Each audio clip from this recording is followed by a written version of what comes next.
সরস্বতীর বরপুত্র বলা হতো, যার নাম ছিল প্রকাশানন্দ সরস্বতীপাদ মহাশয়।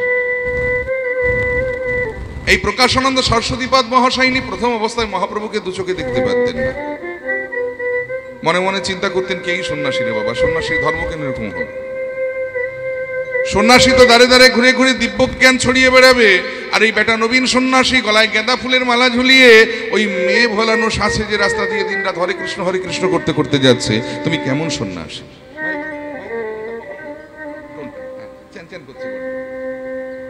জানি তাই, হরে কৃষ্ণ, তুমি কেমন সন্ন্যাসী? কিন্তু যেদিন মহাপ্রভুর সামনাসামনি হয়ে শাস্ত্র আলোচনায় বসেছিলেন প্রকাশানন্দ, মহাপ্রভুর বদনে একটার পর একটা সংস্কৃত শ্লোকের বর্ণনা শুনতে শুনতে এক সময় আছাড় খেয়ে পড়েছিলেন মহাপ্রভুর আতুল রাঙা চরণে। যে হায় হায় হায়, এই মানুষটাকে আমি এতদিন না চিনে, না জেনে, না বুঝে, না সম্বন্ধে জগতে এত কটু কথা বলে বেরিয়েছি। মহাপ্রভু বলেছিলেন, ওঠো প্রকাশানন্দ, আজ থেকে তুমি আর প্রকাশানন্দ নও, আজ থেকে তোমার নাম হলো প্রবোধানন্দ। কেন জানো? প্র মানে হলো বিকাশ, আর বোধ মানে হলো বুদ্ধি। এই যে তোমার বুদ্ধির বিকাশ হলো, এই জন্য তুমি হয়ে গেলে আজ থেকে প্রবোধানন্দ।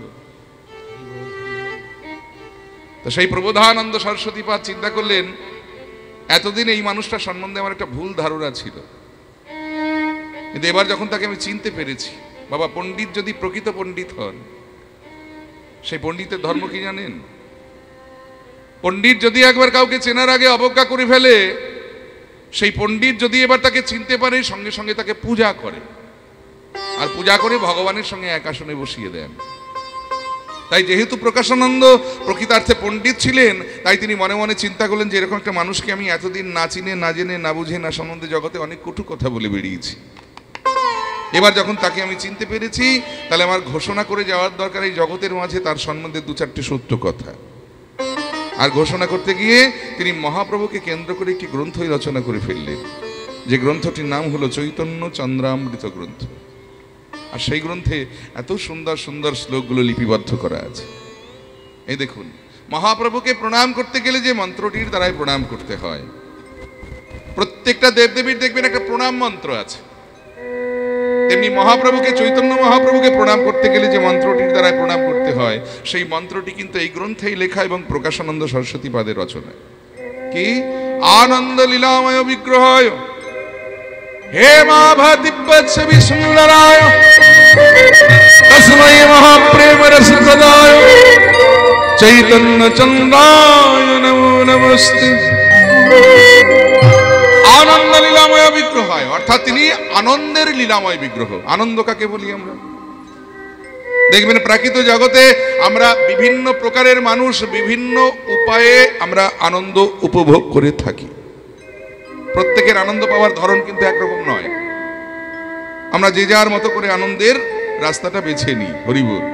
দেখবেন কেউ টিভি দেখে আনন্দ পায়, কেউ সিনেমা দেখে আনন্দ পায়, কেউ তাস খেলে আনন্দ পায়, কেউ মদ খেয়ে আনন্দ পায়। যার যার আনন্দ পাওয়ার ধরন আলাদা আলাদা। কিন্তু এগুলো কি প্রকৃত আনন্দ? প্রকৃত আনন্দের সংজ্ঞাটা কি জানেন? শাস্ত্রে বলা হলো, যে আনন্দ অপরের নিরানন্দের কারণ হয় না, সেটা হলো প্রকৃত আনন্দ। মানে আমি আনন্দ করছি, কিন্তু অপরে যেন আমার আনন্দ করতে, আমার আনন্দ করাতে কেউ যেন দুঃখ না পায়। এই যে টিভি দেখে আমরা আনন্দ করছি, টিভিতে কি দেখছি আমরা? দিনরাত বাংলা চ্যানেলগুলোতে বাংলা সিরিয়াল, আর সেখানে শাশুড়ি আর বৌমার দিনরাত শুধু ঝগড়া। আর সেই ঝগড়া দেখে হয় শাশুড়ি বৌমার উপরে অ্যাপ্লাই করছে, নইলে শাশুড়ি বৌমার উপরে অ্যাপ্লাই করছে। এতে কি হচ্ছে? একজন আনন্দ পেতে গিয়ে আরেকজনকে দুঃখ দিচ্ছে। তাহলে দেখুন, এটা কিন্তু প্রকৃত আনন্দ নয়। কেউ তাস খেলে আনন্দ পায়, তাস খেলে নিজে আনন্দ করতে গিয়ে সংসার চুলোয় উঠছে। হরি বল। দিনরাত শুধু গিন্নির সঙ্গে ঝগড়া, সারাদিন শুধু তাস খেললেই হবে, সংসারের চিন্তা করতে হবে না। এই দেখুন, নিজে আনন্দ পেতে গিয়ে আরেকজনকে দুঃখ দিচ্ছে। এটাও কিন্তু প্রকৃত আনন্দ নয়। কেউ মদ্যপান করে আনন্দ পায়, মদ খেয়ে নিজে আনন্দ করতে গিয়ে রাস্তা দিয়ে হেলতে দুলতে যেতে যেতে ভদ্রলোককে যদি দু চারটে গালিগালাজ দিয়ে দেয়, তাহলে দেখুন নিজের আনন্দের জন্য আরেকজন দুঃখ পেল। এটাও কিন্তু প্রকৃত আনন্দ নয়। তাহলে প্রকৃত আনন্দ কোথায় আছে? এই যে দেখুন, আপনারা এসেছেন কীর্তন শুনতে, আমি এসেছি কীর্তন গাইতে। আমরা এখানে কেউ কাউকে কিন্তু দুঃখ দিতে আসিনি, আমরা উভয়ে এসেছি আনন্দ উপভোগ করতে। তাহলে এই যে আনন্দটা, এই আনন্দে কিন্তু অপরকে দুঃখ দেবার কোনো জায়গা নাই। তাহলে কীর্তনে আছে প্রকৃত আনন্দ, আর কীর্তনের পিতাকে আমার চৈতন্য মহাপ্রভু, তাই তিনি হলেন আনন্দের লীলাময় বিগ্রহ। বিদায় গৌর হরি বল। তাহলে প্রথমেই বলা হলো আনন্দ লীলাময় বিগ্রহ, হে মাভ, হে মাভ, অর্থাৎ হেম যুক্ত আভ। হেম মানে হলো সোনা, আভ মানে গায়ের বর্ণ। তার গায়ের রংটা কেমন? না সোনার মতো। তাহলে প্রথমে হলো তিনি আনন্দের লীলাময় বিগ্রহ, দ্বিতীয়ত হলো তার গায়ের রংটা সোনার মতো, আর তারপরে বলা হলো হে মাভ দিব্য ছবি। এখানে ছবি মানে কিন্তু ফটো নয়, এখানে ছবি শব্দের অর্থ হলো অবয়ব, অর্থাৎ তাকে দেখতে কেমন? না দিব্য পুরুষের মতো। এখন কথা হলো তাকে সে আনন্দের লীলাময় বিগ্রহ, ভালো কথা। তার গায়ের রংটা সোনার মতো, সেটাও ভালো কথা। তাকে দেখতে দিব্য পুরুষের মতো, সেও না হয় মেনে নিলাম। কিন্তু প্রশ্ন হলো আমরা তাকে প্রণাম করব কেন? প্রণাম পেতে গেলে তো একটা লিগ্যাল রিজন চাই। আমি কোন কারণে তাকে প্রণাম করবো? বলে কেন তিনি আনন্দের লীলাময় বিগ্রহ, বলে তাতে আমাদের কি যায় আসে? বলে কেন তার গায়ের রংটা সোনার মতো, বলে তাতে আমাদের কি যায় এলো? হতেই পারেন তিনি সোনার মতো তার গায়ের রং। বলে কেন তাকে দেখতে দিব্য পুরুষের মতো, বলে তার জন্য তো আমরা তাকে প্রণাম করতে যাব কেন? তিনি প্রণামটা কেন পাবেন আপামর জনগণের কাছে? এই বিশ্ববাসীর কাছে তিনি প্রণম্য কেন? বলে তার কারণটা কি জানেন? বলে কি না তিনি আমাদের একটা মহামূল্যবান বস্তু দান করেছেন, যে দানটা ইতিপূর্বে কেউ কোনোদিন কাউকে কখনো দিতে পারেননি, সেটা তিনি আমাদেরকে এনে দিয়েছেন। সেটা কি না তস্মৈ মহাপ্রেম রসপ্রদায়। মহাপ্রেম অনার্পিত চরিং চিরাত করুণাবতীর্ণ কলব সমর্পয়তুন্নত উজ্জ্বল রসান স্বভক্তি শ্রিয়া হরিপুরাট সুন্দর দ্রুতি কদম্ব সন্দীপিত সদা হৃদয় কন্দরে স্ফুরত বসচি নন্দন। তাহলে তিনি কি এনে দিয়েছেন না স্বভক্তি।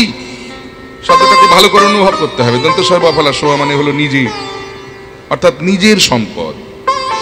তার নিজের সম্পদ দেখবেন কেউ কাউকে সচরাচর দিতে চায় না, কি মা দেয় নাকি? আপনাদের লক্ষ লক্ষ টাকা থাকতে পারে, বিঘে বিঘে সম্পত্তি থাকতে পারে, দামি দামি গাড়ি থাকতে পারে, আপনি লোককে দান করে দেবেন? তেমনি ভগবান কৃষ্ণের একটা স্বভাব আছে, কি জানেন? শাস্ত্রে বলা হলো যে কৃষ্ণ যদি ফিরে কভু ভক্তি মুক্তি দিয়া, ভক্তি নয় ভক্তি, ভয় রস্যকার কয় তয় রস্যকার, ভক্তি মানে হলো ভোগ আর মুক্তি মানে হলো মুখ্য। বলে কৃষ্ণ যদি ফিরে কভু ভক্তি মুক্তি দিয়া, প্রেম কভু নাহি দেন রাখেন লুকাই। কেউ যদি বলে প্রভু আমি সারা রাত জেগে তোমার কীর্তন শুনবো, তুমি শুধু কৃপা করে আমার একতলা বাড়িটাকে দোতলা করে দাও, ভগবান বললেন বাবা বাবা অল্পের উপর দিয়ে বেঁচে গেলাম রে বাবা, তো দোতলা নয় চারতলা করে দেবো, হলো। আবার কেউ যদি বলে প্রভু আমি সারা রাত জেগে তোমার কীর্তন শুনবো, তুমি শুধু আমার মেয়েটাকে ভালো জায়গায় বিয়ে দিয়ে দাও, ভগবান বললেন বেশ চিন্তা করিস না, তোর মেয়ের খুব ভালো জায়গায় বিয়ে দিয়ে দেবো।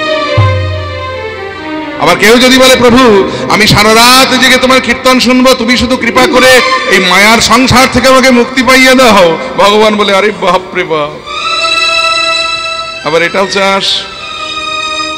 আচ্ছা বেশ, এটাও না হয় দিলাম। কিন্তু কেউ যদি বলে প্রভু আমি সারাটা জীবন তোমার নাম করব, তুমি শুধু কৃপা করে তোমার ওই প্রেম বস্তুটা একবার আমাকে দাও,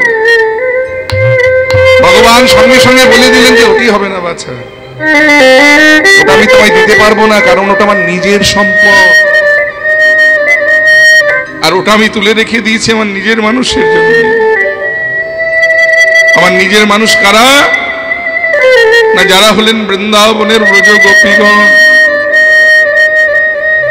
যারা সর্বস্ব পরিত্যাগ করে আমার সুখকে নিজের সুখ করেছে, আমি কেবলমাত্র আমার নিজের সম্পদটুকু আমি তাদের জন্য তুলে রেখে দিয়েছি, ওটা তোমাদের দিতে পারবো না। সেই ভগবান যখন গৌর হইলেন কলির জীবের মাঝে, যা এতদিন কেবলমাত্র কিশোরীর হৃদয় ভান্ডারে লুকানো ছিল ইন্দ্রের বাঞ্ছিত ধন, ব্রহ্মার বাঞ্ছিত ধন, তিনি সেধে যেচে জীবের দ্বারে দ্বারে কৃপা করে দান করলেন। হরি বল। এত মহামূল্যবান বস্তু যিনি আমাদেরকে দিয়েছেন। এতদিন ভারতীয় দর্শন শুধুমাত্র 4টি স্তম্ভের উপরে দাঁড়িয়েছিল, কি কি? ধর্ম, অর্থ, কাম, মোক্ষ। কিন্তু এই পঞ্চম পুরুষার্থ প্রেম, এই প্রেমের সন্ধান আমরা কেউ জানতাম না, এই প্রেম এনে দিয়েছিলেন আমার চৈতন্য মহাপ্রভু। তাই বললেন তস্मै মহাপ্রেম রস প্রদায়, এমন মহাপ্রেম যিনি আমাদেরকে দান করেছেন, সেই চৈতন্য চন্দ্রায় নমো নমস্তে, সেই চৈতন্য মহাপ্রভুকে আমরা প্রণাম করি। নিতাই গৌর হরি বল।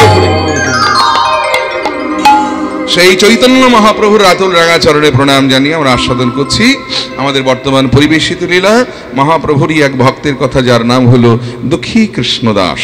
জয় নিতাই। তদ্ভব আছে তো গৌরচন্দ্রিকা, আগে একটু গৌর কথা আস্বাদন করে নেব, তারপরে ভক্তের কথা। জয় নিতাই। মহাজন লীলার এক পাশে দাঁড়িয়ে বললেন যে যদি গৌরাঙ্গ না হইতো কেমনে হইতো, কেমনে ধরিতাম দে, শ্রী রাধার মহিমা তব প্রেম সীমা জগতে জানিত কি। হরিবল। শুধু তাই নয়, ওই মধুর বৃন্দা বিপিন মাধুরী প্রবেশ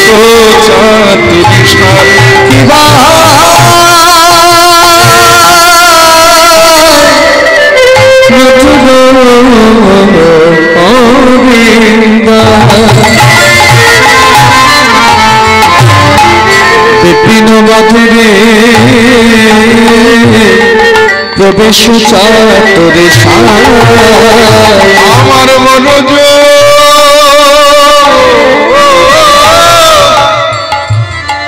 যুবতী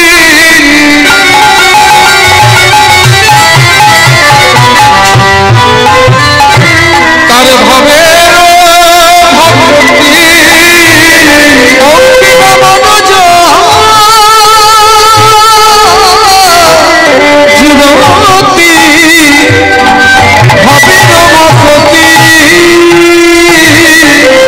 সকতি হইত কার গো, সকতি হইত সেই বাবা যুবতী ভাবে নমতি, সকতি হইত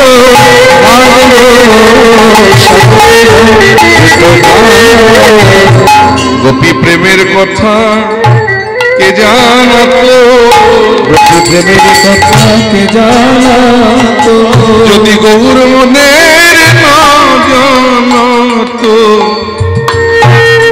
সেই গোপী প্রেমের কথা কে জানাতো, যদি গৌর মনের না জানাতো, গোপী প্রেমের কথা কে জানাতো, যদি গৌর মনের না জানাতো। সেই গোপীর প্রেম আমরা জানতাম না যদি গৌর আমাদের কৃপা করে না জানাতেন। বাবা গোপীর প্রেমটা কেমন জানেন? বলে অকৈতব প্রেম। অর্থাৎ অকৈতব শব্দের অর্থ হলো অপ্রাকৃত, যাহা প্রাকৃত নয়। আর এই অকৈতব প্রেমের সংজ্ঞা দিলেন কবিরাজ গোস্বামী, বললেন যে অকৈতব কৃষ্ণ প্রেম যেন জম্বু নদ হেম। এ প্রেম নিল কি না হয়, যদি হয় যোগ না হয় বিয়োগ, বিয়োগ হইলে কভু না জিয়। অর্থাৎ যাহা প্রাকৃত নয়। এ প্রেম যদি প্রাকৃতই হবে তাহলে কেউ পারত নিজেদের চরণ ধুলো তুলে অনায়াসে ভগবানের মাথায় দিতে? গোপীরা দিয়েছিলেন না? যখন ভগবান দ্বারকায় রাজা হয়েছিলেন, একদিকে নারদকে শিক্ষা দিতে হবে, নারদের অহংকার চূর্ণ করতে হবে, অপরদিকে জগৎবাসীকে জানাতে হবে যে কেমন ভালোবাসলে আমার ভক্ত হওয়া যায়। তাই নারদকে শিক্ষা দেওয়ার জন্য ভগবান, নারদ যখন দ্বারকা নগরীতে প্রবেশ করেছে, ভগবান ছলনা করে নিজের মাথাটা ধরে চিৎকার করে নারদকে ডেকে বলে, নারদ বড্ড শিরোপীড়া হয়েছে, প্রাণে বোধহয় আর বাঁচবো না। বলে সে কি প্রভু, তুমি না বাঁচলে জগৎ সংসার চলবে কি করে? বাঁচার কোনো উপায় নাই? বলে আছে একটা উপায়, বড় দুর্লভ। বলে কি না, ভক্তের চরণ ধুলো এনে যদি আমার মাথায় দিতে পারো তাহলে আমি প্রাণে বেঁচে যেতে পারি। নারদ বলে আর এমন বেশি কথা কি, আমি যাবো আর আসবো, এক্ষুনি নিয়ে আসবো। বলে প্রথমে নারদ গেলেন ব্রহ্মলোকে। চতুর্মুখী ব্রহ্মা দিন রাত ভগবানের নাম করছে চতুর্মুখে। নারদ গিয়ে বললেন, পরম পিতা ভগবানের বড্ড শিরোপীড়া হয়েছে। সে বললেন, ভক্তের চরণ ধুলো তার মাথায় না দিলে নাকি সে প্রাণে বাঁচবে না। তুমি তো ভগবানের খুব বড় ভক্ত, দিন রাত চতুর্মুখে ভগবানের নাম করছো, তোমার কাছে এসেছি, তুমি দেবে একটু চরণের ধুলো ভগবানের মাথায় দেব। ব্রহ্মা, তুমি খেপেছো নাকি নারদ? একে পাপে পাপে জর্জরিত দেহ, তারপরে যদি এ কাজ করি আমার নরকে উঠাই হবে না। তুমি অন্য কোথাও যাও, আমার কাছে হবে না। নারদ গেলেন কৈলাসে। কৈলাসে গিয়ে ভোলানাথ পঞ্চমুখী, সেখানে ভগবানের দিনরাত নাম করছে। ভোলানাথকে বললেন, যেরকম ভগবানের শিরপীড়া হয়েছে, ভক্তের চরণধুলো মাথায় না দিলে সে প্রাণে বাঁচবে না, তুমি দেবে একটু? তুমি তো মহাবৈষ্ণব। ভোলানাথ বললেন, না নারদ, আমার পক্ষে সম্ভব না, তুমি অন্য কোথাও দেখো। স্বর্গ মর্ত পাতাল ত্রিভুবন ঘুরে সবার শেষে খালি হাতে যখন দ্বারকায় প্রবেশ করেছে নারদ, ভগবান তো অন্তর্যামী, তিনি তো সব জানেন। মনে মনে ভগবান হাসছেন আর মুখে বললেন, নারদ পেলে ভক্তের চরণ ধুলো? নারদ বললেন, না প্রভু, কত বড় বড় ভক্তের কাছে গেলাম, কেউ চতুর্মুখে, কেউ পঞ্চমুখে তোমার নাম করছে। সবাই বললেন এই কাজ করলে নাকি তাদের নরকেও ঠাঁই হবে না, তাই তো খালি হাতে ফিরে এসেছে। কেউ দিল না এক ফোঁটা চরণের ধুলো। ভগবান মনে মনে মনে বললেন, নারদ তুমিও তো খুব অহংকার করে বলো যে তুমি আমার খুব বড় ভক্ত, কই তুমি তো দিলে না চরণের ধুলো, তাহলে নরকের ভয় তোমারও আছে নারদ? মুখে বললেন, কোথায় কোথায় গিয়েছিলে? বলে, কেন? স্বর্গ মর্ত পাতাল ত্রিভুবন ঘুরে এসেছি। বলে, বৃন্দাবনে গিয়েছিলে? বলে, ওই একটা জায়গা বাদ রেখেছি। বলে, এত জায়গায় গেলে কিন্তু বৃন্দাবনটা ছেড়ে দিলে কেন? আসলে ভাবলাম এত বড় বড় ভক্ত, তারাই কেউ দিল না। আর বৃন্দাবনে বাস করে যত সব অশিক্ষিত গেও গোয়ালিনীর দল, ওরা কি আর দেবে প্রভু? ভগবান বলেন, একবার গিয়ে দেখো না ওই অশিক্ষিত গেও গোয়ালিনীরা কি বলে। নারদ বললেন, বেশ, তুমি যখন বলছো যাচ্ছি বটে, তবে মনে হয় না কোনো কাজ হবে। নারদ এলেন বৃন্দাবনে। নারায়ণ নারায়ণ ধ্বনি করে যেমনই দাঁড়ালেন, গোপীরা যে যেখানে ছিল, যে যে অবস্থায় ছিল, তারা সেই অবস্থাতেই নারদকে ঘিরে দাঁড়িয়ে তারা সবাই মিলে একটাই প্রশ্ন নারদকে করলেন, নারদ তুমি কি দ্বারকা থেকে আসছো? হরিবল হরিবল। দ্বারকার সংবাদ কিছু জানো? বলতে পারো গোবিন্দ কেমন আছে? নারদ বললেন, না গো ব্রজ গোপী, গোবিন্দ ভালো নয়, তার বড্ড শিরোপীড়া হয়েছে। সে বলল, ভক্তের চরণ ধুলো তার মাথায় না দিলে নাকি সে প্রাণে বাঁচবে না। স্বর্গ মর্ত পাতাল ত্রিভুবন ঘুরে এলাম, কত বড় বড় ভক্ত, কেউ চতুর্মুখে, কেউ পঞ্চমুখে ভগবানের নাম করছে। সবাই বলল যে এই কাজ করলে তাদের নাকি নরকে উঠাই হবে না, তাই অবশেষে তোমাদের কাছে এসেছি, তোমরা দেবে ভগবানের জন্য চরণের ধুলো? গোপীরা বললেন, নারদ তুমি ঠিক জানো তো, তুমি সঠিক জানো তো যে ভক্তের চরণ ধুলো তার মাথায় দিলে তার কুশল হবে? বলে, হ্যাঁ গো, ভগবান নিজের মুখে বলেছেন। তাহলে তুমি দেরি করছো কেন? তুমি কি এনেছো তাড়াতাড়ি পাতো, যত ধুলো লাগে তুমি নিয়ে যাও, তবু আমাদের গোবিন্দকে বাঁচাও। নারদার পাদবে কি? তার গায়ে ছিল কৃষ্ণ নাম লেখা নামাবলী, সেই নামাবলী খানি পেতে দিয়েছে। আর ব্রজগোপীরা চরণে ধুলো মাখিয়ে মাখিয়ে ওই নামাবলীর উপরে ঝেড়ে ঝেড়ে দিয়েছে। ধুলো দেওয়া হয়ে গেলে নারদ উঠে দাঁড়িয়ে গোপীদের একটা প্রশ্ন করে বলে, গোপী তোমাদের একটা কথা বলি। বলে, হ্যাঁ বলো। তোমরা একবারও ভেবে দেখেছো কত বড় অপরাধ করলে আজকে? চরণের ধুলো দিলে কার জন্য? না ভগবানের জন্য। দিলে কোথায়? থাকবে কোথায়? ভগবানের মাথায়। দিলে কিসের উপরে? ওই ভগবানেরই নাম লেখা নামাবলীর উপর। তোমাদের পাপবোধ হলো না? তোমরা কি জানো এই কারণে তোমাদের নরকে উঠাই হবে না? গোপীরা বলে, নারদ আমাদের চরণ ধুলি তার মাথায় দিলে যদি তার কুশল হয়, তার সুখের জন্য আমরা না হয় নরকের থেকেও নিকৃষ্ট কোন স্থানে যাব, তবু তো সে ভালো থাকবে, সে কুশলে থাকবে। কারণ তুমি কি জানো না নারদ, আমি যে কৃষ্ণ সুখের সুখী নারদ, কৃষ্ণ সুখে সুখী নারদ, আমরা কৃষ্ণ সুখে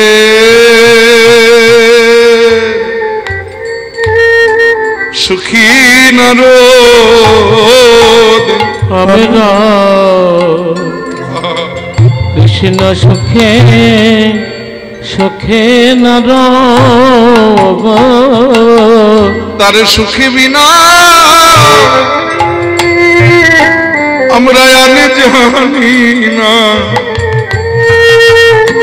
আমরা যে কৃষ্ণ সুখে সুখী নর, তার সুখী বিনা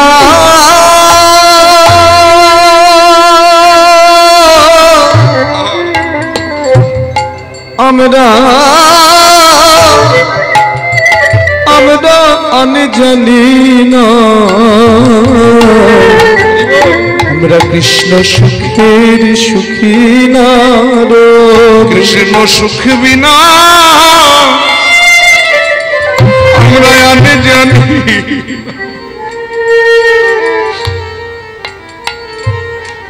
আমরা কৃষ্ণ সুখের সুখী নর, তার সুখ বিনা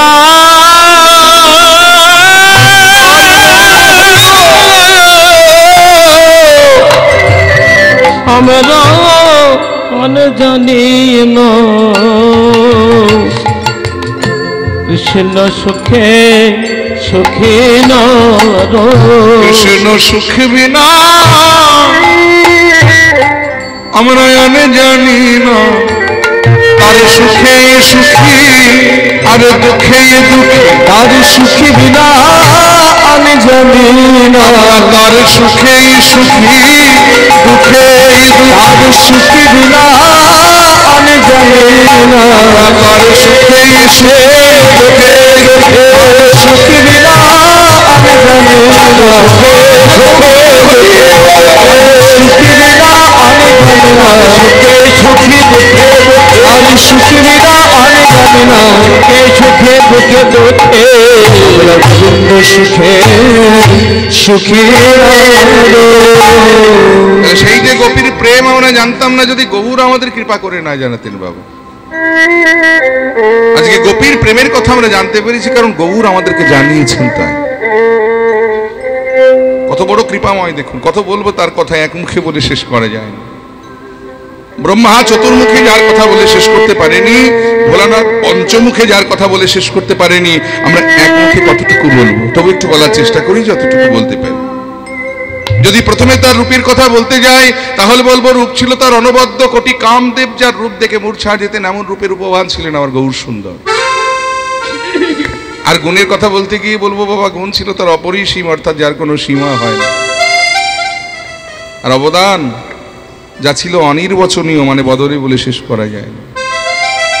কি দেননি তিনি আমাদের, ভাবুন তো কি দেননি তিনি আমাদের। আজ থেকে 537 বছর পূর্বে আমরা যদি শ্রীধাম নবদ্বীপের মাটিতে ফিরে যাই বাবা, কি ছিল না সেখানে?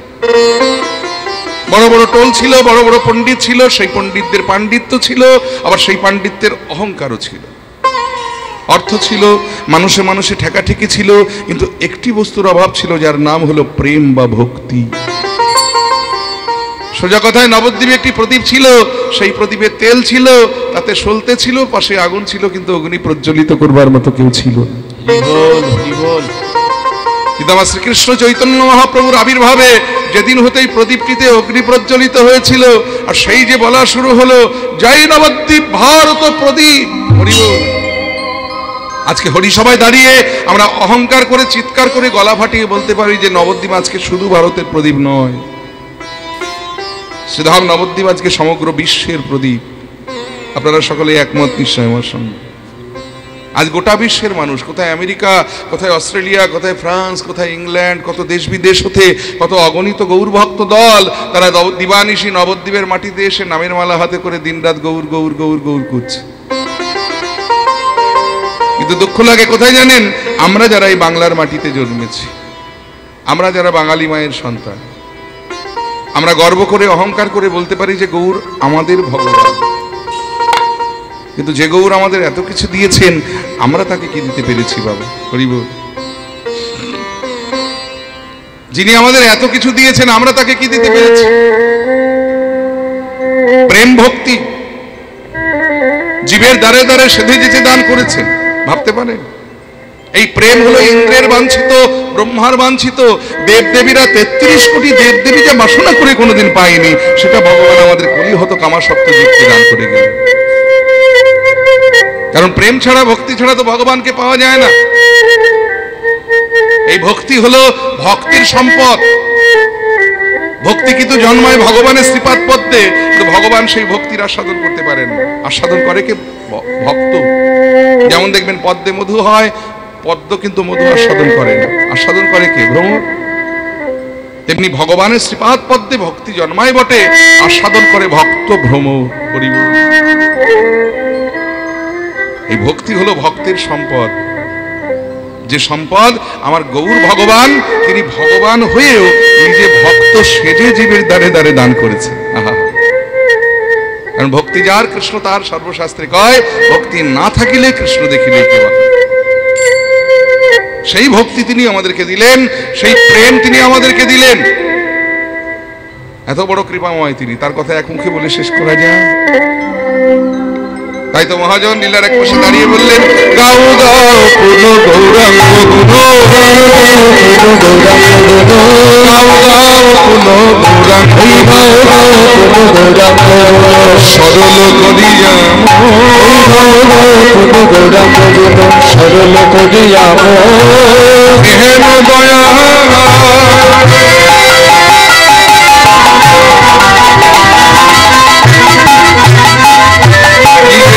দয়াল এ ভব সাগরে, দয়াল এ ভব সাগরে, হেন দয়াল এ ভব সাগরে, দয়াল এ ভব সাগরে, দেখি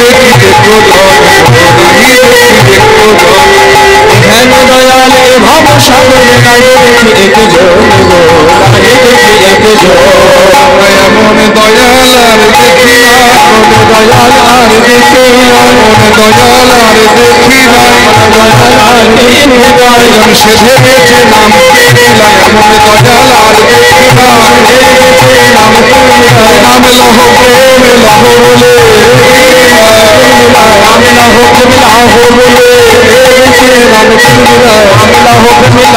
বলে, এমন দয়াল আর দেখি। আমি গৌরাঙ্গ বলিয়া নাগের ধরিয়া, নাগের ধরিয়া মনে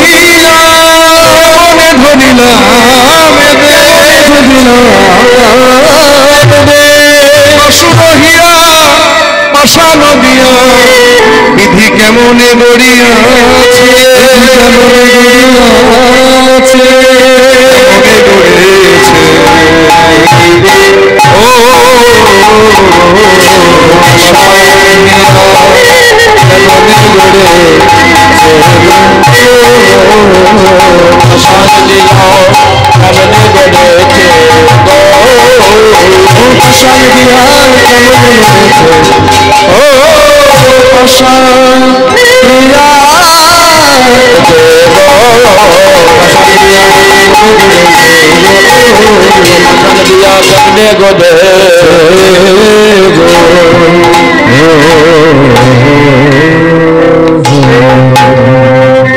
জনিতায় গৌর হরি বল, হরি কৃষ্ণ রাধে শ্যাম। 84 লক্ষ জনি ভ্রমণ করে সাধের মানব জন্ম পেয়েছি, কিন্তু মানুষের কাজ আমরা কি করতে পেরেছি? ও মায়েরা, এই যে আমরা মানব জাতি কি মনে করলাম, একটু ভালো মন্দ খেলাম, একটু ভালো জায়গায় বেড়াতে গেলাম, একটা ভালো বাসা বাঁধলাম, মনে করে নিলাম মানুষের কাজ করে ফেললাম। শীতকালে একটু দার্জিলিং বা গ্যাংটক বেরিয়ে এলাম, মনে করলাম মানুষের কাজ করে ফেললাম। বলে বাবা, তুমি বেড়াতে গিয়ে মানুষের কাজ করে ফেলেছো? বেড়াতে তো পাখিরাও যায়, তাহলে তোমার সঙ্গে পাখির পার্থক্য রইল কোথায়? এই যে তুমি তো দার্জিলিং বেড়াতে গেছো, আর দেখো শীতকালে সেই সাইবেরিয়া থেকে সাইবেরিয়ান পাখিগুলো উড়িষ্যার জঙ্গলে বেড়াতে আসে, তাহলে তোমার সঙ্গে পাখির পার্থক্যটা রইল কোথায়? বলে আশ্চর্য ব্যাপার, আমরাও বেড়াতে যাই, পাখিরাও বেড়াতে যায়, বলে পাখির সঙ্গে কোনো পার্থক্য আমাদের পেলে না?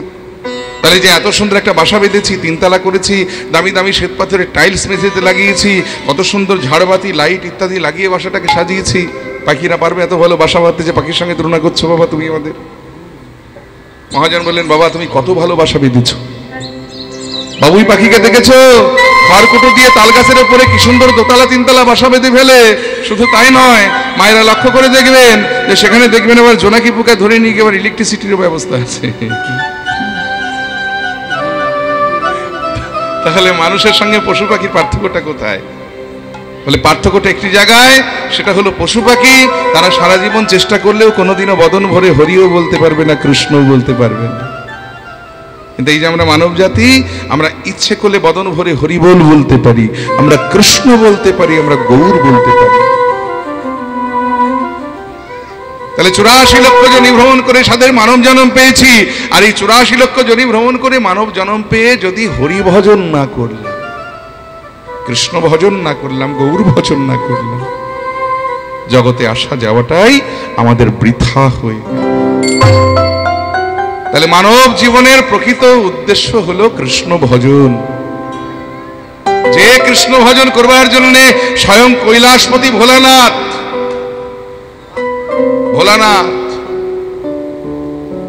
দেবাদিদেব মহাদেব সাধের কৈলাস ছেড়ে এই মর্ত্যধামে নেমে এসেছিলেন। থাক থাক থাক, না না জ্বালিও না, থাক। ও ঠাকুমা, ধোঁয়া, বসো, চুপ করে বসো, দরকার নেই। ওই ধোঁয়াটা ডিস্টার্ব করে, খুব চঞ্চল গলার হয়েও ক্ষতি না। করে। চঞ্চল হয়েও না, চুপচাপ বসো। দেবাদিদেব মহাদেব কৈলাসপতি ভোলানাথ সুখের কৈলাস ছেড়ে তিনি নেমে এসেছিলেন মর্ত্যধাম কৃষ্ণ ভজন করবার জন্য। আপনারা সকলেই জানেন শ্রীহট্ট জেলাতে ব্রাহ্মণ কুলীন ব্রাহ্মণের ঘরে জন্ম হয়েছিল। কমলাক্ষ নাম নিয়ে জন্মেছিলেন তিনি। 15 বছর বয়সে তিনি শ্রীহট্ট থেকে চলে এসেছিলেন শান্তিপুরে বেদ অধ্যয়ন করবার জন্য। আর সেখানে এসে 4 বছরে মাত্র বেদজ্ঞ পণ্ডিত হয়ে নাম ধারণ করলেন অদ্বৈত আচার্য।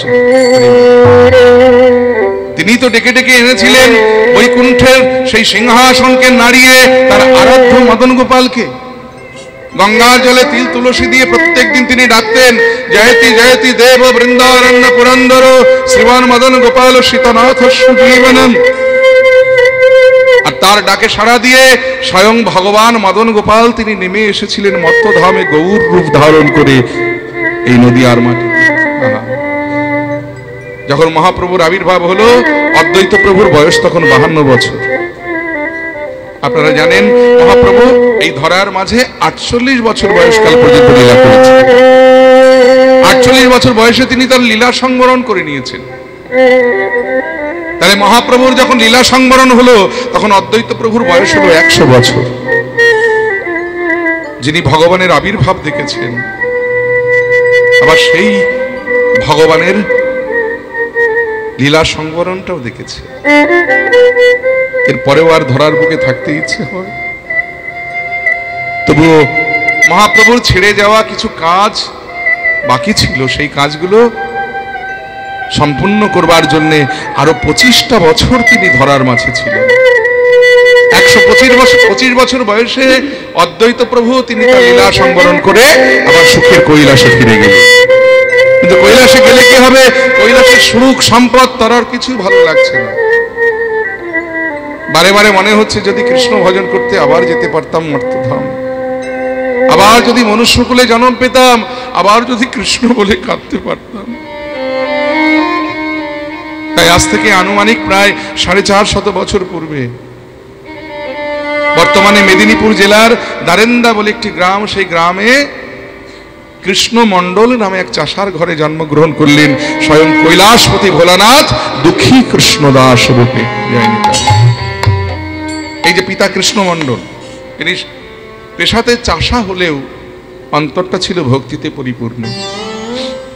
সারাদিন কাজকর্ম সেরে সন্ধেবেলায় যখন ঘরে ফিরতেন, ঘরে ফিরে তিনি সন্ধ্যা প্রদীপ, ঠাকুর ঘরে সন্ধ্যা প্রদীপ জেলে নিয়ে কোনোদিন শ্রীমদ্ ভাগবত, কোনোদিন চৈতন্য মঙ্গল, কোনোদিন চৈতন্য চরিতামৃত, কোনোদিন চৈতন্য ভাগবত খুলে নিয়ে বসতেন।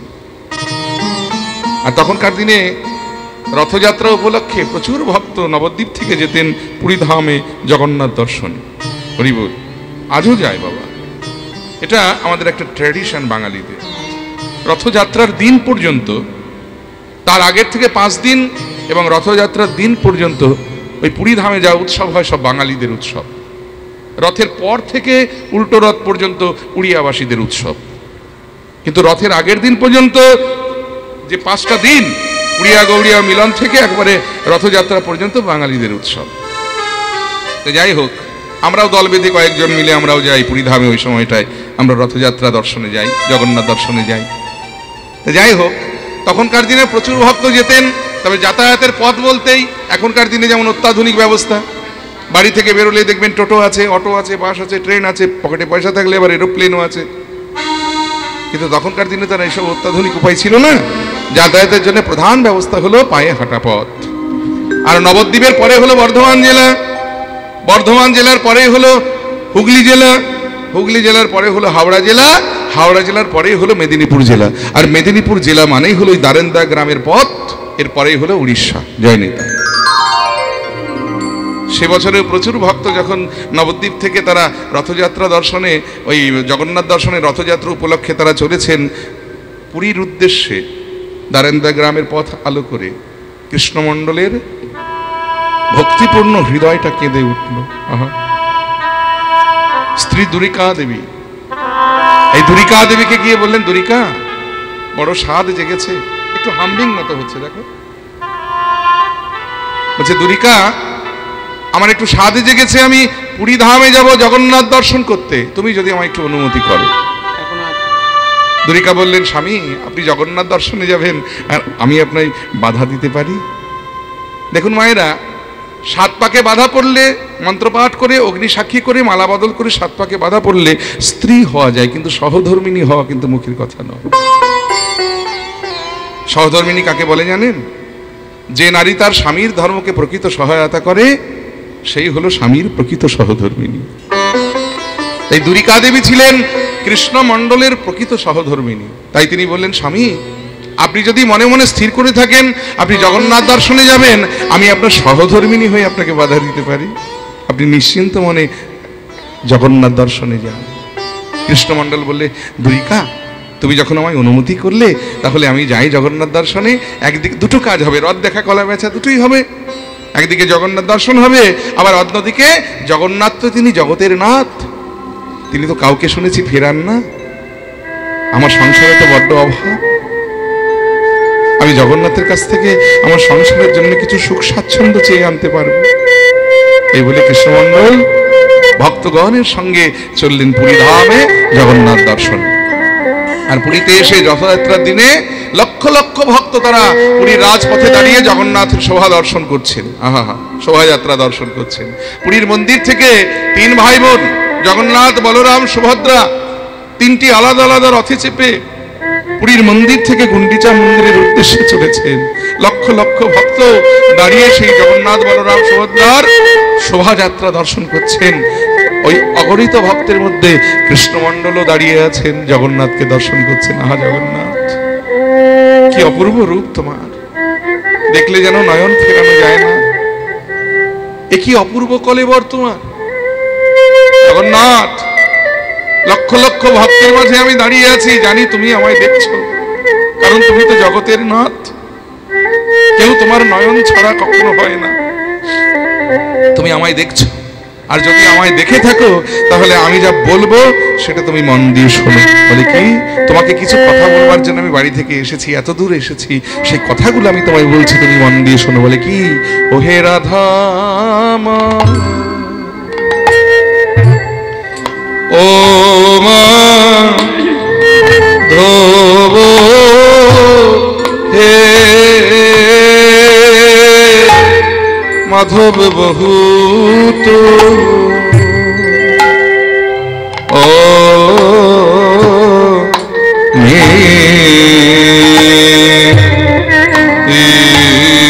মিনতি বহুত মিনতি করিত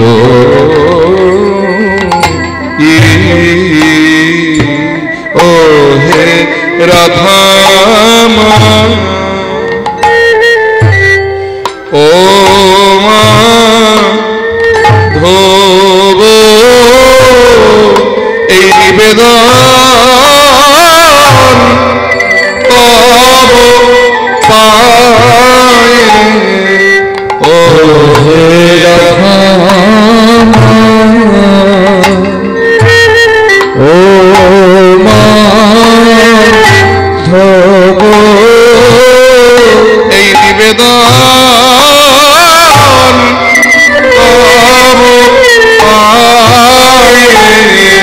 যেন চরণ ছাড়া করো।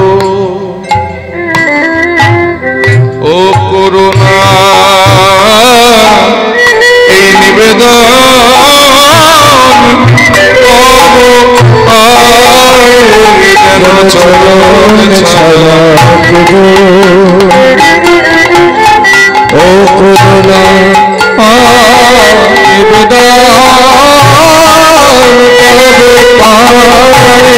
কেন চরণ ছাড়া করু ও করুণা নিবেদন তব পায়ে যেন চরণ ছাড়া করু ও করুণা নিবেদন তব পায়ে যেন চরণ ছাড়া করু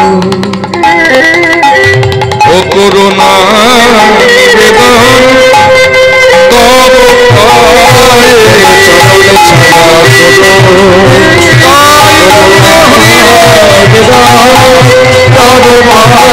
চরণ ছাড়া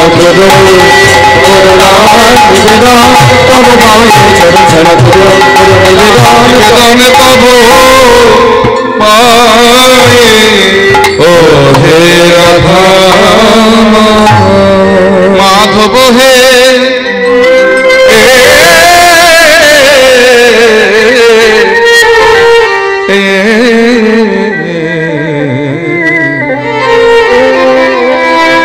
বহুত মিনতি করত হে মাধব মাধব বহুত মিনতি করত হে মাধব এই নিবেদন তব পায়ে আমি তোমার চরণে শরণ নিলাম অনুগত করে তুমি লও হে আমায় আমি তোমার চরণে শরণ নিলাম এখন অনুগত করে লাগে আমি তোমার চরণে শরণ নিলাম অনুগত করে তুমি লও হে আমায় আমি তোমার চরণে শরণ নিলাম হরে তব পায় মাধব বহুত মিনতি করত হে মাধব মাধব আমি দেই তুলসী তিল আমারে দেহ মন ও সমর করু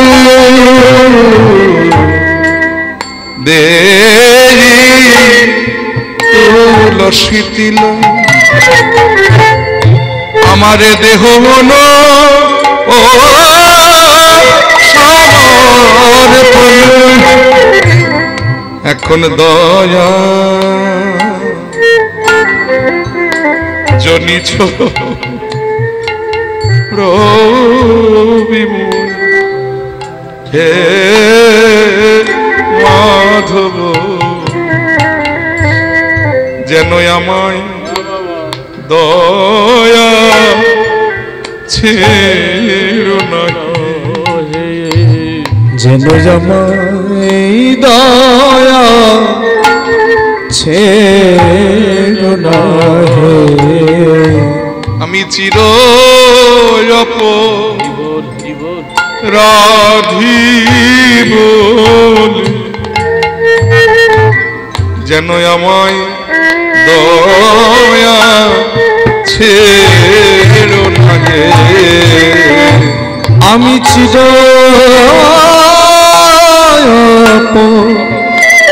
অপরাধী বলে হে মাধব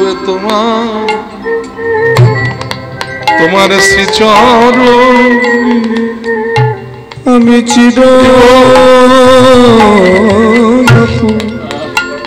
অপরাধী বলে। হে মাধব তোমার শ্রীচরণ আমি চির অপরাধী বলে। এই দেখুন ভগবান বিক্রি হচ্ছে বাবা, ভগবান বিক্রি হয়ে যাচ্ছে। দেখুন ভগবান বিক্রি হয় কোনোদিন শুনেছেন? আমরা জানি ভগবানের মূর্তি বিক্রি হয়, লক্ষ লক্ষ টাকা খরচা করে আমরা সোনার মূর্তি, রূপোর মূর্তি, পাথরের মূর্তি, অষ্টধাতুর মূর্তি নিয়ে এসে মন্দিরে বসাই, কিন্তু ভগবান স্বয়ং বিক্রি হচ্ছে খবর কোনোদিন পেয়েছেন? রেডিও টিভি বা খবরের কাগজে পড়েছেন কখনো? বলে না বাবা, এই খবরটা রেডিও টিভিতেও বলে না, আবার খবরের কাগজেও লেখে না। তবে বহুকাল পূর্বে 18 পুরাণের শ্রেষ্ঠ পুরাণ শ্রীমদ্ ভাগবত বলে গেছেন যে ভগবানও বিক্রি হন। তবে ভগবানকে কিনতে গেলে লক্ষ লক্ষ টাকা লাগে না, যেটা লাগে সেটা হলো একটা তুলসী পাতা গঙ্গা জলে দিয়ে যদি 2 ফোঁটা নয়নের জল তার চরণে দেওয়া যায়। তুলসী দল মাত্রেন জলেস্ব চুলকে নবা বিক্রণীত সমুৎমানে ভক্তব্য ভক্তবৎস। একটি তুলসী পাতা আর 1 গণ্ডূষ গঙ্গা জল, তাও যদি কোনো ভক্তের কাছে না থাকে, সে যদি মন তুলসী ভক্তি চন্দন মিশিয়ে 2 ফোঁটা নয়নের জল আমার চরণে দেয়, ভগবান বলেন আমি তার কাছে আমার আত্মাকে জন্ম জন্মান্তরের জন্য বিক্রয় করে দিয়ে থাকি। নিতাই গৌর হরি বল হরি। তাই ভক্ত বলছে প্রভু তোমাকে দেবার মতো তো আমার তেমন কিছু নাই, তবে আমার মন তুলসী ভক্তি চন্দন মিশিয়ে 2 ফোঁটা নয়নের জল তোমার চরণে দিলাম। দয়া জনি ছড়বি মই। দয়া জনি, জনি শব্দের অর্থ হলো মৈথিলি ভাষাতে পাছে। আমরা বলি না যে পাছে যেন তুমি আমার প্রতি দয়া ছেড়ো না, পাছে যেন তুমি আমার প্রতি দয়া ছেড়ো না। ভগবান বলছে দাঁড়াও দাঁড়াও দাঁড়াও দাঁড়াও, তোমায় আমি দয়া করব না? ভক্ত আর ভগবানের কথোপকথন হচ্ছে কি সুন্দর দেখুন। এবারে ভগবান বলছে যে দাঁড়াও, তুমি যে আমার কাছে দয়া চাইতে এসেছো, তুমি আমার কাছে কৃপা চাইতে এসেছো, আগে একটু বলো দেখি যে তোমার ভিতরে কি কি গুণ আছে, আমি বিচার করে দেখি যে তুমি দয়া পাওয়ার যোগ্য কিনা। ভক্ত বলছে প্রভু তুমি আমার গুণ জানতে চাইছো, তাহলে বলি শোনো। যদি গণইতে দোষ আমার গুণ লেশ না পাবো,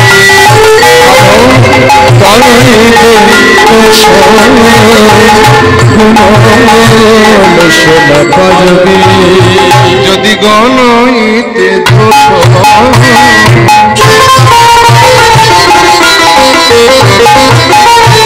যদি গণইতে দোষ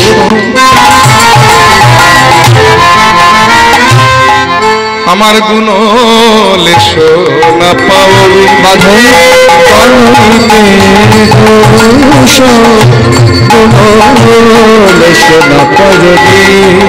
গো জব তবু করো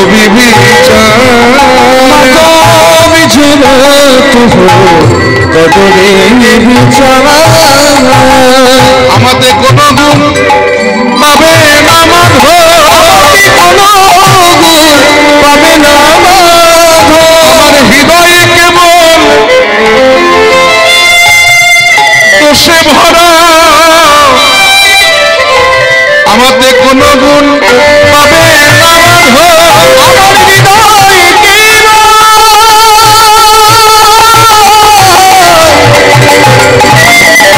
দোষে ভরা,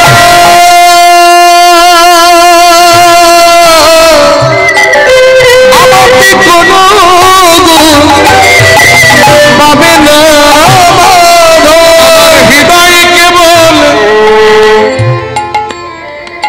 দোষে ভরা আমাকে কোন গুণ পাবে না মাধব, আমার হৃদয় কেবল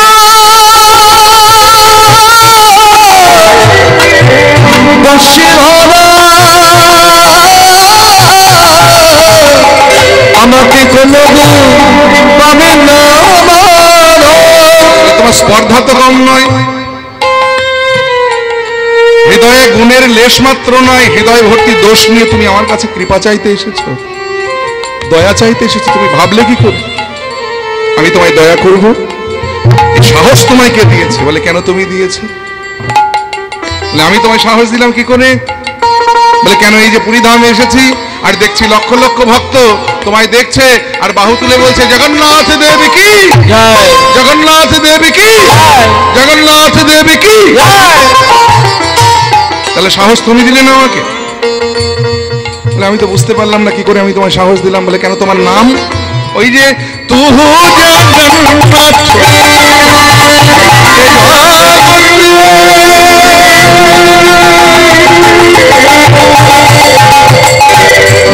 মহাশী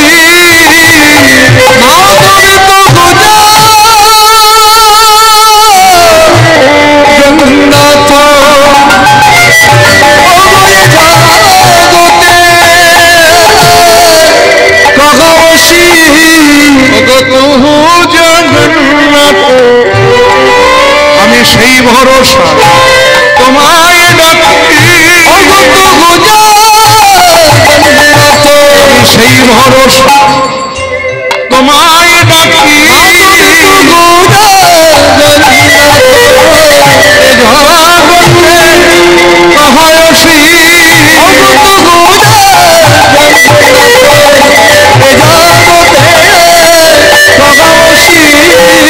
জগবহি নহি মুই ছাড়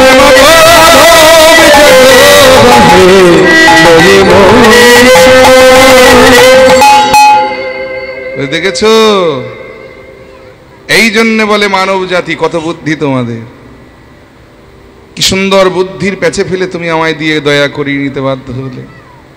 কারণ যুক্তিটা তো খারাপ দেয়নি, ভক্ত যুক্তি দিচ্ছে যে তোমার নাম হলো জগন্নাথ। শাস্ত্রে কোনো জায়গায় কোথাও লেখা আছে তুমি গুণীনাথ? নেই তো। হ্যাঁ, তুমি যদি গুণীনাথ হতে আমি মেনে নিতাম, তুমি বেছে বেছে জগতে গুণীদের দয়া করতে। যেহেতু তুমি জগন্নাথ, তাহলে জগতে গুণীরাও তোমার, দোষীরাও তোমার। তাই তুমি যেমন গুণীদের কৃপা করতে বাধ্য, তেমনি দোষীদেরও তুমি কৃপা করতে বাধ্য। শুধু গুণীরা তোমার দয়া পাবে আর দোষীরা পাবে না তা তো হবে না। তাহলে তোমার নামের কলঙ্ক হবে, কারণ তোমার নাম হলো জগন্নাথ। ভগবান বলে দেখো, দেখেছো? এই জন্য বলে মানব জাতি সবসময় শুধু বুদ্ধি আছে। কি সুন্দর বুদ্ধির প্যাচে ফেলে আমায় দিয়ে দয়া করিয়ে নিতে বাধ্য হলে। ভালো কথা, এই জন্মে মানুষ হয়েছে বলে দয়া পেলে, বুদ্ধি করে দয়া পেলে। পরের জন্মে যদি মানুষ না হও, তখন বুদ্ধিটা খাটাবে কি করে? ভক্ত বললে প্রভু আমরা জানি বা আমি জানি যে কর্ম তো ভালো নয়, তাই গতি কি হবে আমরা জানি না। কারণ যে যেমন কর্ম করে তার গতি তেমন হয়। এই জন্মে মানব হয়েছি, পরের জন্মে যদি মানব না হই,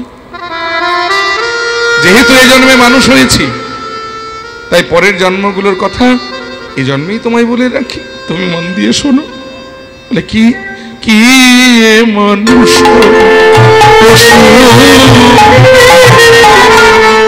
পাখি জন্মে মানুষ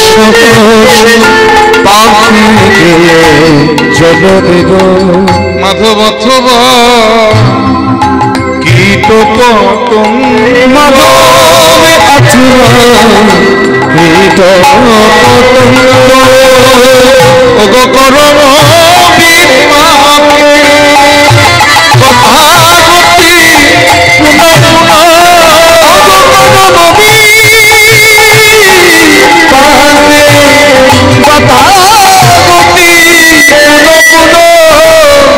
মতি রহু তোমা পর সঙ্গ মাধবে মতি রহু তোমা পর সঙ্গ নিশিদিন স্মরণ করতে পারি নিশিদিন স্মরণ করতে পারি হে মাধবে তোমার ওই যুগল চরণ যেন নিশিদিন স্মরণ করতে পারি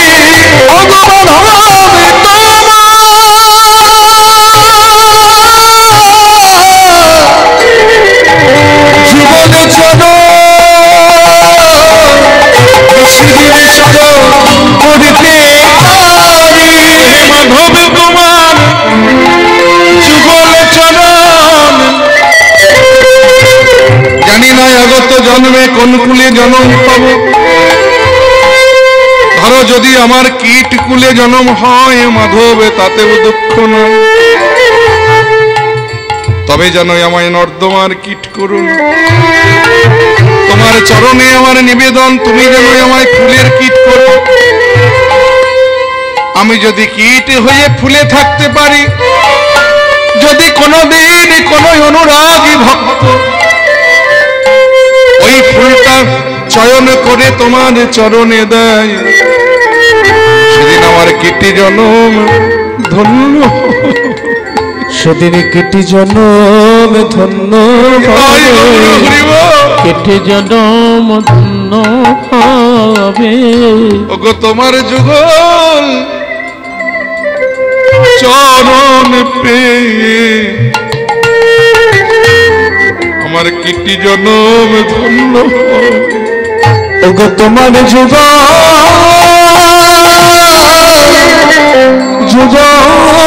চরণ পেয়ে সেদিন কীটি জনম ধন্য হবে তাও যদি না হয় জগন্নাথ তুমি যদি আমায় তৃণকুলে জনম দাও কুলে জনম দাও তবে যেন কৃপা করি আমার বৃন্দাবনের তৃণ করো যদি বৃন্দাবনে তৃণ হয়ে জন্মাতে পারি সখাদের সনে গোঠে যাবার কালে আর ফেরার কালে যদি কোনোদিন কোনো কৃপা করে তোমার চরণ আমার মাথায় পড়ে সেদিন আমার তৃণ জনম ধন্য সেদিন তৃণ জনম ধন্য হবে তোমার যুগল চরণ আমার মাথায় পেয়ে তৃণ জনম ধন্য সেদিন যুগল চরণ মাথায় পেয়ে আমার তৃণ জনম ধন্য হবে যদি না হয় জগন্নাথ তুমি যদি আমায় পতঙ্গ কুলে জনম দাও পতঙ্গ কুলে জনম দাও তবে যেন কৃপা করে আমায় মধুমক্ষী করে পাঠি আমি ফুলে ফুলে মধু আহরণ করে তোমার সেবার জন্য সঞ্চিত করে রাখব আবার যদি পক্ষী কুলে জন্ম দাও তবে যেন আমায় ময়ূর করে জন্ম দিও আমি ময়ূর হয়ে জন্ম নিয়ে আমার পুচ্ছের পালক দ্বারা তোমার সেবায় নিয়োজিত হব আবার যদি লতা কুলে জন্ম দাও তবে যেন কুঞ্জদ্বারের মাধবী লতা করো আমি যদি মাধবী লতা হয়ে কুঞ্জদ্বারে দাঁড়ায় থাকতে পারি রাধারানী যখন তোমার কুঞ্জে অভিসার করো কুঞ্জের দ্বারে দাঁড়ায় দাঁড়ায় তোমাদের যুগল চরণ দর্শন পাব তাই যেন মতির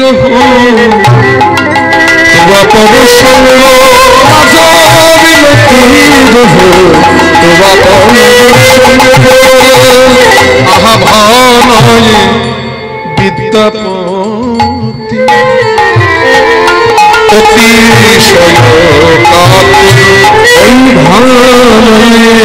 বিদ্যাপতি অতিশয় আতর আহাতরইতে ইহ ভব সিন্ধু বিতরণিতে ইহ ভব সিন্ধু অগতুয়া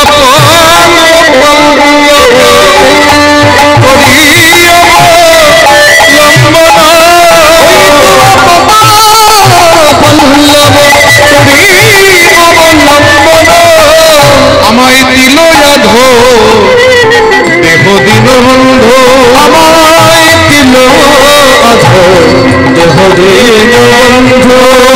হে জগন্নাথ মাধব, আমি ঘর থেকে এসেছিলাম তোমার কাছে তোমার চরণে জাগতিক সুখ সম্পদ চাইব বলে, কিন্তু তোমার অপূর্ব কলিবর দেখে তোমার কাছে আর জাগতিক সম্পদ চাইব না। তবে আমি খালি হাতেও ফিরব না। শুনেছি তুমি জগন্নাথ, তুমি নাকি কাউকে ফেরাও না। হে জগন্নাথ, তুমি আমায় 3টি পুত্র সন্তান দিয়েছ, যারা যার যার মতো সংসার সেবায় নিযুক্ত।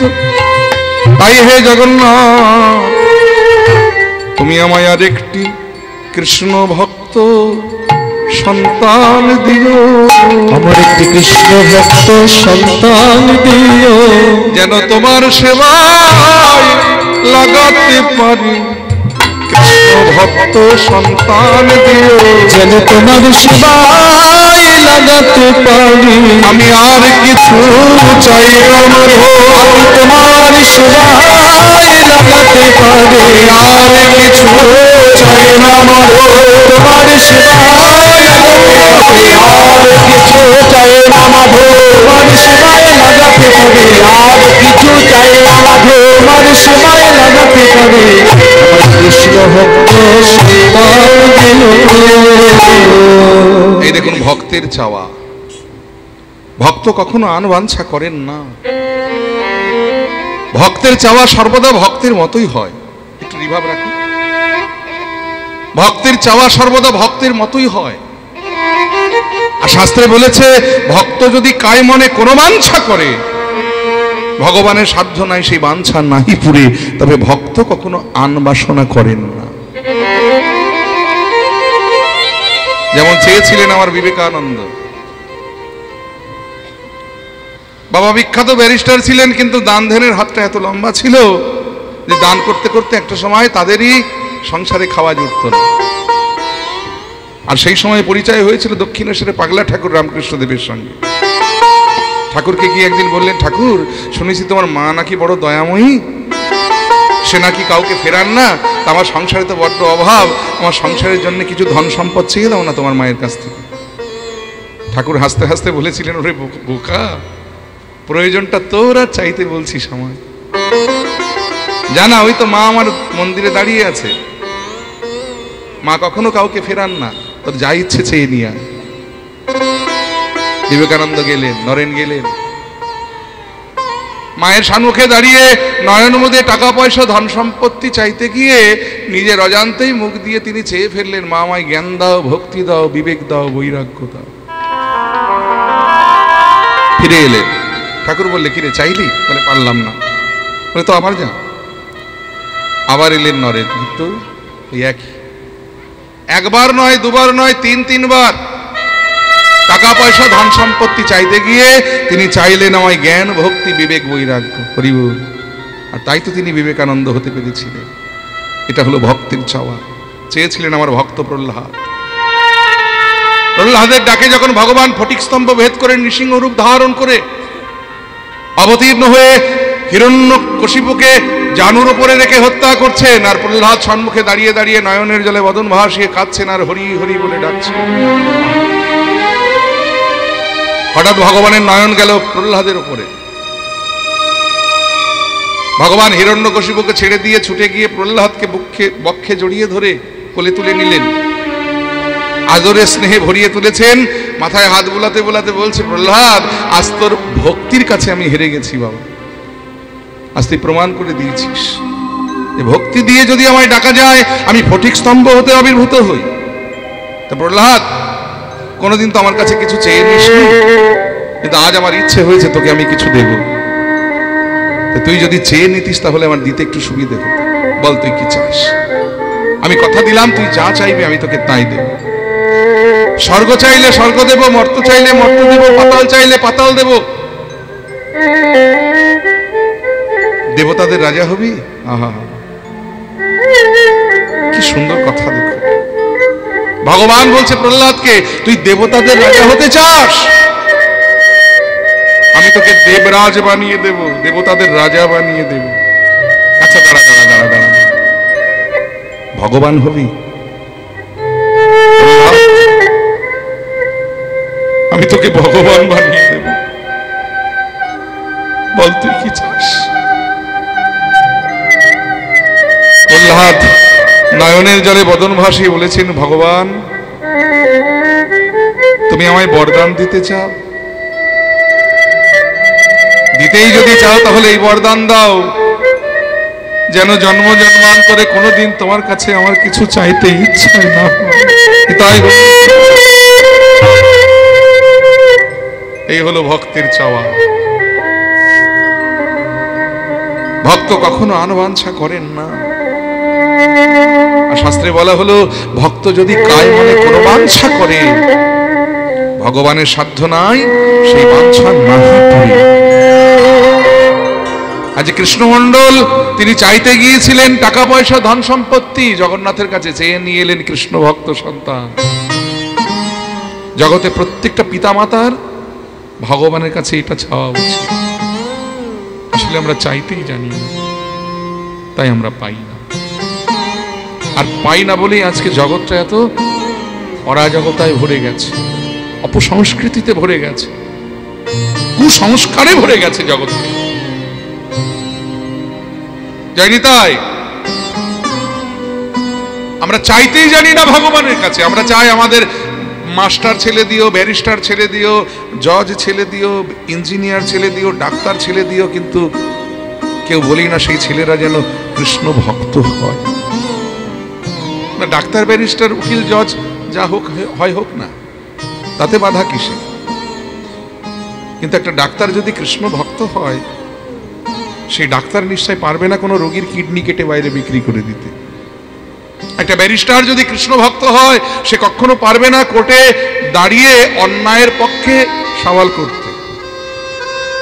একটা মাস্টার যদি কৃষ্ণ ভক্ত হয়, সে কখনো পারবে না তার ছাত্রদের কুশিক্ষা দিতে। তাহলে ডাক্তার ব্যারিস্টার মাস্টার জজ উকিল যা হয় হোক কে ছেলে, ওটা পরের ব্যাপার, কিন্তু প্রথম হওয়া উচিত কৃষ্ণ ভক্ত। সংসারে একটা রমণী যদি কৃষ্ণ ভক্ত হয়, সে কখনো পারবে না তার শ্বশুর শাশুড়িকে কটূক্তি করতে, তাদেরকে সেবা যত্ন না করতে, পিতামাতাকে শ্রদ্ধা করতেও সে শিখবে। তাহলে কৃষ্ণ ভক্ত হওয়াটা খুব জরুরি। আমরা সেটাই চাইতে পারি না, কিন্তু কৃষ্ণমণ্ডল চেয়েছিলেন। আহা,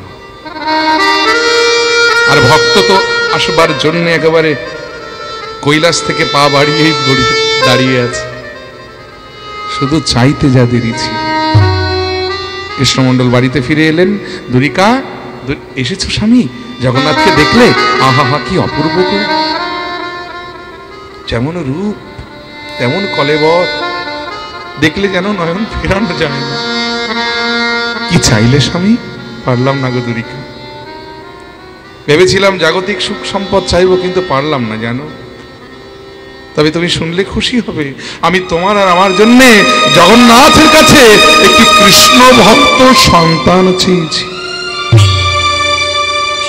দুরিকা বললেন, স্বামী তুমি তো ঠিকই চেয়েছো গো, এটাই তো ভক্তের চাওয়া। আমি তো জানতাম, মনে মনে আমি জানতাম যে তুমি জগন্নাথের কাছে গিয়ে জাগতিক সুখ সম্পদ চাইতে পারবে না।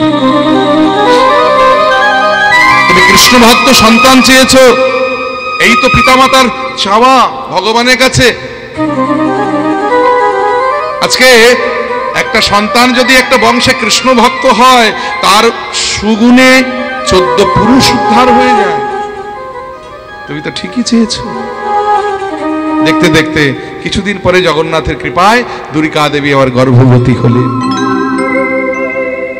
আর 10 মাস 10 দিন পরে সেই গর্ভ থেকে জন্মগ্রহণ করলেন একটি ফুটফুটে পুত্র সন্তান। সে আর অন্য কেউ নন, তিনি হলেন স্বয়ং কৈলাসপতি দেবাদিদেব মহাদেব। মহাজন বললেন, ওই দেখো গো, দ্বারের রাতে জন্মিলা সে দুঃখী মন, এই দ্বারের রাতে জন্মিলা সে দুঃখী মন্দ, দ্বারের রাতে জন্মিলা সে দুঃখী মন, ওই দ্বারের রাতে জন্মিলা সে দুঃখী মন। মাতা দুরিকা দেবী পিতা কৃষ্ণ, ওই মাতা দুরিকা দেবী পিতা কৃষ্ণ মন্দ, হেরি পিতা মাতার আনন্দ ধরে, হেরি পিতা মাতার আনন্দ ধরে, প্রতিবেশী সবে জয়ধ্বনি করে, প্রতিবেশী সবে জয়ধ্বনি করে, ধ্বনি শঙ্খ ধ্বনি করে নারী গো, ধ্বনি শঙ্খ ধ্বনি করে নারী গো, হরি হরি হরি বলে যত ভক্ত, হরি হরি হরি বলে যত ভক্ত, আনন্দ ধরে না, আনন্দ ধরে না, আনন্দ ধরে না, আনন্দ ধরে না, আনন্দ ধরে না, ভগবান দর্শন করে আনন্দ ধরে না, ভগবান দর্শন করে প্রতি সবার মনে দর্শন করে, সবার মনে দর্শন করে, সবার মনে দর্শন করে, সবার মনে দর্শন করে, সবার মনে কৃষ্ণ কৃষ্ণ। তোমার তো বিরাট চওড়া কপাল হে, তিনটে পুত্র সন্তানের পরে আবার তোমার পুত্র সন্তান হয়েছে, কিন্তু সন্তান হয়েছে অনেকক্ষণ হলো, এখনো তো কাঁদছে না। হরি বল। মায়েরা দেখবেন, জগতে শিশু যখন জন্মগ্রহণ করে আগে কাঁদে, তারপরে আমরা খুশি হই। যে না কাঁদে তাকে জোর করে কাঁদানো হয়, এটা জগতের নিয়ম। শিশু না কাঁদলে কিন্তু আমরা খুশি হই না, যায়নি তাই। এই শিশু কান্নার উপরে হিন্দি সাহিত্যে একটা কি দারুণ লেখা আছে, দেখুন, ভক্ত কবির লিখে গেছেন। কি, আমি বাংলায় ব্যাখ্যা করে দেব কথাগুলো, কি সুন্দর কথা দেখুন। কবিরা জব হাম পেদা হুয়ে, অর্থাৎ যখন আমি পৃথিবীতে জন্ম নিলাম, জগ হাসে হম রোয়ে, জগৎ হাসলো আমি কাঁদলাম। যে না কাঁদে তাকে জোর করে কাঁদানো হয়, এটা হলো জগতের নিয়ম। কিন্তু ভক্ত কবির বললেন, এই নিয়মটা তোমার কর্মফলের দ্বারা একটু পাল্টে ফেলে দাও। কিরকম? ऐसी कर्मी करे चलो, ऐसी कर्मी करे चलो, মানে এমন কাজ তোমায় করে যেতে হবে, যাবার বেলায় জগ রোয়ে হাম মানে এমন কাজ তোমায় করে যেতে হবে যাতে চলে যাবার সময় তোমাকে দেখে সবাই কাঁদতে পারে, আর তুমি যাতে হাসতে হাসতে চলে যেতে পারো। এই যে শরীরটা দেখছেন না, এই যে দেহটা আমাদের, এই শরীরটাকে ভক্ত কবির একটা চাদরের সঙ্গে তুলনা করলেন। চাদর মানে এই যে গায়ে দেওয়া চাদর, তুলনা করে কি বললেন জানেন? চাঁদরিয়া হারে চাঁদরিয়া, হারে চাঁদরিয়া,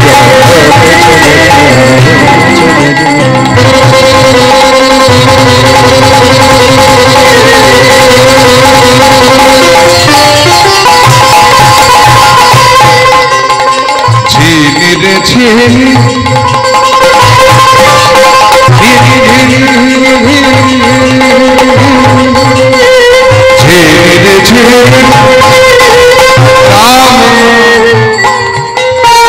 राम नाम रस भिनी चौधरी, झिली रे झिली झिली झिली राम रस भिनी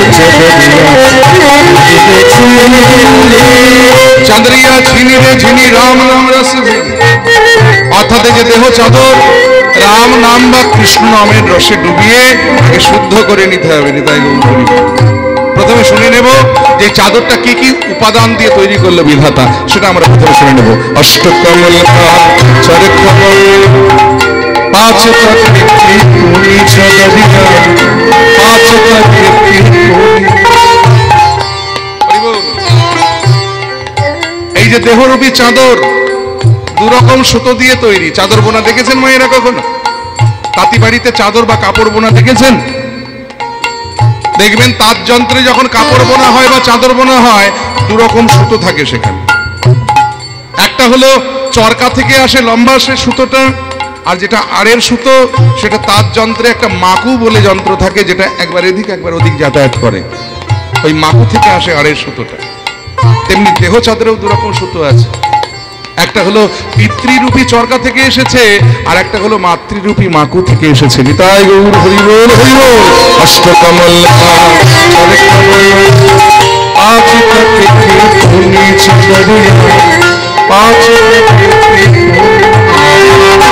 কতদিন সময় লাগলো বলতে? বিধাতা বললে 9-10 মাস বুননে কে লাগে।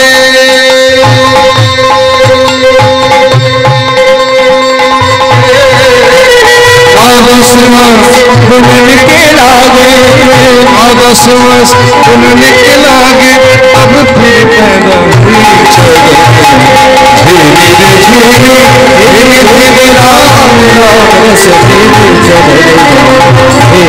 चलो धीरे धीरे राम राम से धीरे चलो। जब मोरी चादर बने घर तो रंग रे चिको तेरी छदरिया, रंग रे चिको तेरी। এবার দেখুন চাদরটা তৈরি হয়ে আমার ঘরে এলো, কিন্তু যখন তৈরি হয়ে ঘরে এলো চাদরে কোনো রং থাকে না, একেবারে অলিখিত করা কাগজের মতো সাদা। সাদা চাদর ব্যবহার করলে দাগ লাগার ভয় থাকবে, আর দাগ লাগলে স্পষ্ট বোঝা যাবে। তো চাদর যদি রঙিন হয় তাহলে দেখবেন ছোটখাটো দাগ লাগলে বোঝার উপায় থাকবে। চিন্তা করলাম চাদরটাকে রঙিন করে নেওয়ার দরকার, এই জন্য রঙের কারখানাতে পাঠিয়ে দিলাম। সেখানে একজন দক্ষ কারিগর বসে আছেন চাদরটাকে রং করবার জন্য। তিনি কে জানেন? তিনি হলেন স্বয়ং গুরুদেব, যিনি দেহ চাদরকে রং করে একেবারে রঙিন বানিয়ে দিলেন। যাবে মরি চাদর অনেক ঘরে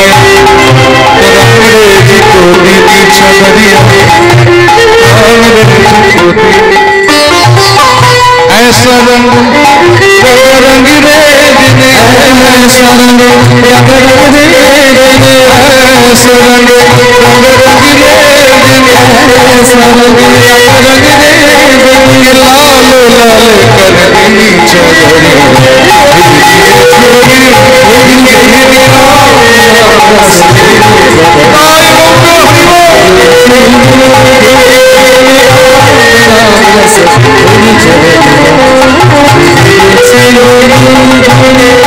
चादरे शंका मत करियो 2 दिन সেই চাদর নিয়ে আমরা কত অহংকার কত গর্ব করে থাকি বাবা, কিন্তু একবারও ভাবি না যে চাদর নিয়ে এত অহংকার করছি চাদর বেশি দিনের জন্য নয়, মাত্র 2-4 দিনের জন্য কেনা। হরিবল। আমরা কারা অহংকারটা করি? এই জগতে আমরা যারা মূর্খ, মূর্খ লোক ভেদ नहीं जाने भूल लोग भेद नहीं जाने, 2 दिन मैंने जीनी छदरी धीरे धीरे राम रस धीरे चदरी धीरे धीरे राम रस धीरे चदरी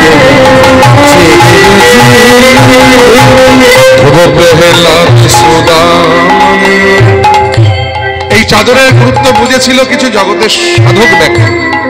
তাদের মধ্যে উল্লেখযোগ্য যেমন ধ্রুব, প্রহ্লাদ, সুদামা, সুখদেব, এরা বুঝেছিলেন চাদরের গুরুত্ব। তাই তো কবি বললেন ধ্রুব প্রহ্লাদ সুদামা সুদামা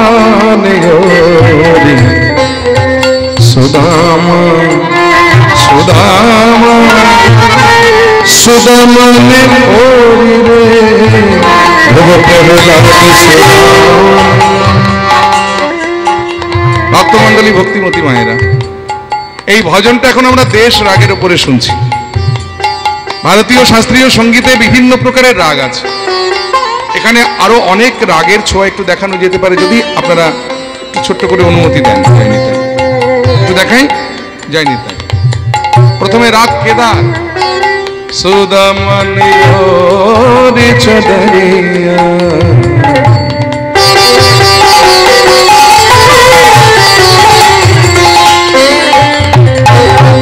সুদামনি ওরে চদরিয়া সুদামা,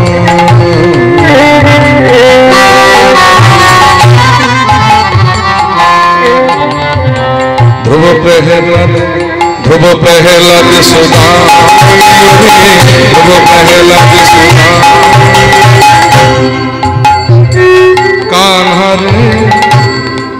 नंद नंदन परम निरंजन रे दुख भंजन रे नंद नंदन। राग मालकोश। सुदम ओ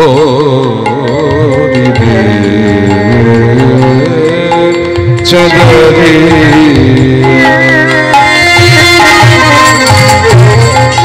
हे सुदरी चदरी चदरी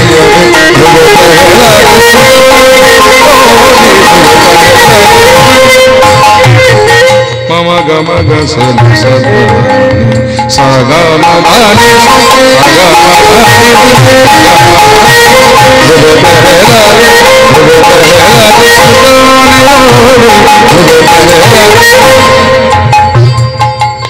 राग काफी। अरे सुदमाने अरे हारे चदरिया सुदाम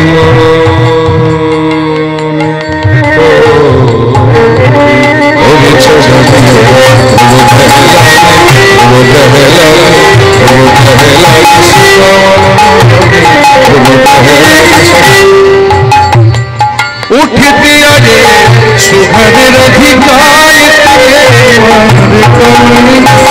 खेलत भाग परस बनी शोभा वर्ण न जाए कैसी घोर मचाए कैसी घोर मचाए ब्रिज में होरी रचाई ब्रिज में होरी रचाई कैसी घोर मचाए। राग बसंत। सुदामाने ओरे चदरिया प्रहलाद सुदामाने ओरी सुखद बसंत चलाया। सবার শেষে হলো ভৈরবী। सुदामाने ओरी रे चदरिया सुदामाने चदरिया हर सुख मैं हर सुख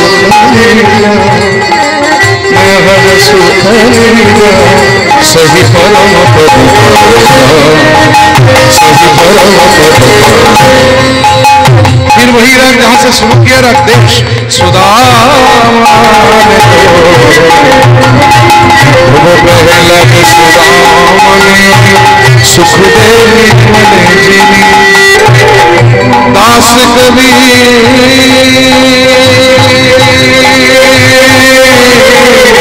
दास कबीर ऐसी ओरे दास कबीर ऐसी ओरे धीरे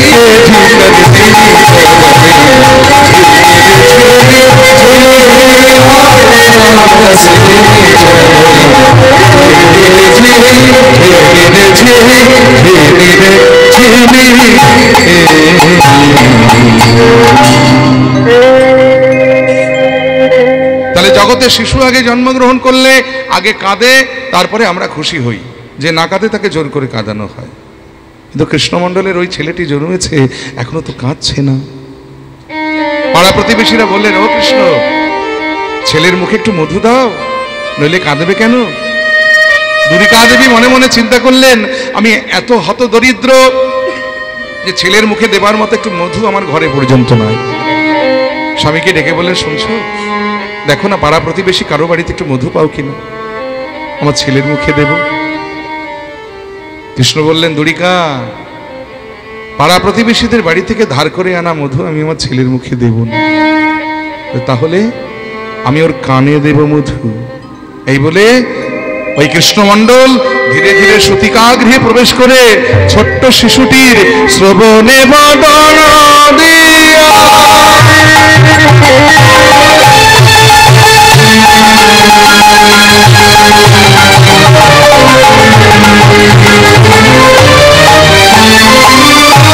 কৃষ্ণ নাম দিল, ওই শ্রবণে বদন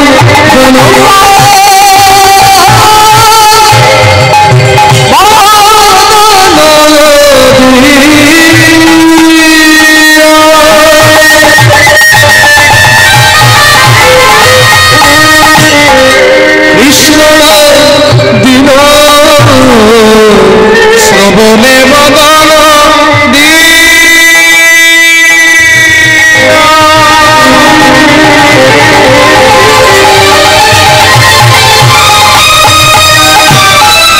কৃষ্ণ নাম দিল শ্রবণে বদন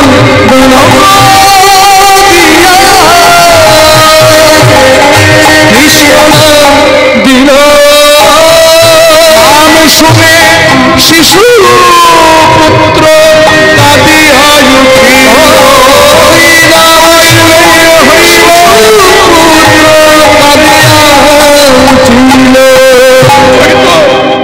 ওই তো কেঁদেছে আমার ছেলে দুরিকা, ওই তো কেঁদেছে, ওই তো কেঁদেছে। কাঁদবে না কেন? কারণ এই ছেলে তো যে সে ছেলে নয়,